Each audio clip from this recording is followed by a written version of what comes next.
বড় বড় কোম্পানি আছে ভাগ ভাগ করে দিচ্ছি কাজগুলো। এখন আমরা ডেজার আবার এখানে লাগাবো, এখানে ডেজার লাগাবো, এখানে ডেজার লাগানো আছে, মাটি করতেছে এখানে বর্তমানে। আর এখানে আমরা ডেজার লাগাইছি, আপনারা দেখবেন পাইপটা ওই ওদিকে গেছে, এদিকে গেছে পাইপটা।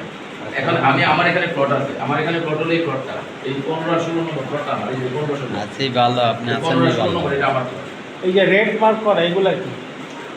এগুলো 6 কাটা প্লট, এখানে 6 কে লাগে, এটা বিক্রি হয়ে গেছে। আলহামদুলিল্লাহ আছি ভালো। আপনি থাকেন, আমার ঘন্টা খানেক দেরি হইব, থাকেন, খাওয়া দাওয়া করেন, তারপরে পরিত্যক্ত জায়গা, এগুলো হলো আপনার যে খাস জমি, সরকারি যে খাস জমিগুলো আছে। আবার কিছু কিছু জমি আছে মনে করেন যেগুলো আমরা দিতে পারবো না, অথবা কাগজপত্রের ঝামেলা আছে, সেগুলো আমরা রেড কালার দিয়ে রেখেছি। যেমন এই গোলাপি কালার হলো সরকারি প্রাইমারি স্কুল, এই রেড কালারটা এখানে জনগণ বসবাস করে। গজটা ফুলেন দেখুন ভাই, এই রেড কালারটা হলো এই জায়গাটা, এই যে দেখেন, এই যে দেখেন, এই যে দেখেন গাছপালা মানুষ বসবাস করে, এই রেড কালারটা। এবার এই চতুর্পাশ থেকে কিন্তু আবার কিন্তু এখানে রাস্তা আছে, দুইটা রিক্সা সুন্দরভাবে আসা যাওয়া করতে পারে। এই যে ওই যখন দেখবেন যে গাড়ি আসা যাওয়া করতে পারে।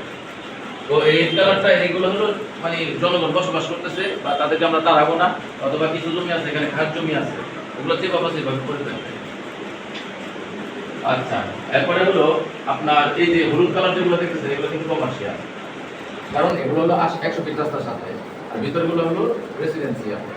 আর এই টুকনের জন্য 2 নম্বরটা আমরা বিক্রি করে ফেলেছি। এখানে এই জন্য আকরাম দাদর মোড়, এখানে আকরাম দাদর মোড়ের মধ্যে 7টা ইউনিভার্সিটি, 7টা ইউনিভার্সিটির মধ্যে অলরেডি 4টা হয়ে গেছে, 3টা প্রস্তাবিত আছে।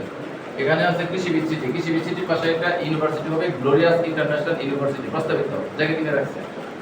এখানে আছে এশিয়ান ইউনিভার্সিটি, এশিয়ান ইউনিভার্সিটির একটা শাখা আছে এখানে, ওই যে দেখান এখান থেকে ময়লা যে ডাস্টবিনটা আছে এই জায়গার মধ্যে আছে, হেমাইট্রো ময়লা ডাস্টবিনের পাশে মেট্রো রেলে MRT 5 হবে, অর্থাৎ মাটির নিচ দিয়ে ট্রেন চলবে, নতুন বাজার পর্যন্ত যাবে, এই যে গুলশান তুরাগ নদীর নিচ দিয়ে রাস্তাটা যাবে, মানে মাটির নিচ দিয়ে ট্রেন চলবে। এখানে ট্রেন স্টেশনে কাজ চলতেছে ময়লা ডাস্টবিনের পাশে, ময়লা ডাস্টবিন এখানে ভবিষ্যতে থাকবে না, এখানে মেট্রো রেল স্টেশন হবে।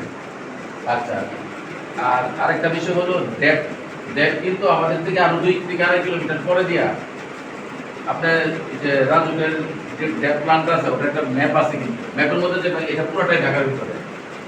আর এখানে 3 ছুটে একটা রাস্তা হবে, 3 ছুটে রাস্তাটা মাওয়া থেকে যাতে গাজীপুর কামারপুর পর্যন্ত সহজে যাওয়া যায়, অর্থাৎ আমাদের এখান থেকে 2 থেকে 2.5 কিলোমিটার পরে 3 ছুটে একটা রাস্তা হবে, সামনের বাদুকারের দিক দিয়ে যাবে। আর 2-3 কিলো গেলে তারপরে ঢাকার এসে মহাসড়কের ভিতরে যাবে। হ্যাঁ হ্যাঁ, এই যে ঢাকার এসে মহাসড়ক আছে না, ওটার সাথে লাগবা আপনার সাভার বাদুকার ভিতর দিয়ে গাজীপুর কামারপুর পর্যন্ত 3 কিলোমিটার রোড হবে। সেটা 11 বছর এটা সরকারি প্ল্যান, এটা সরকারি জানে, আমি যেটা জানি সেটা বললাম। 3 কিলোমিটার রোড হবে, বললেন 2-2.5 কিলোমিটার পর ঢাকা এসে মহাসড়ক ওই বিষয়ে যদি বুঝতে পারি। হ্যাঁ ওই সাভারের বাদুকার ভিতর থেকে রোড হবে, মাওয়ার রোড যাতে সহজে আসা যাওয়া। আচ্ছা, আমি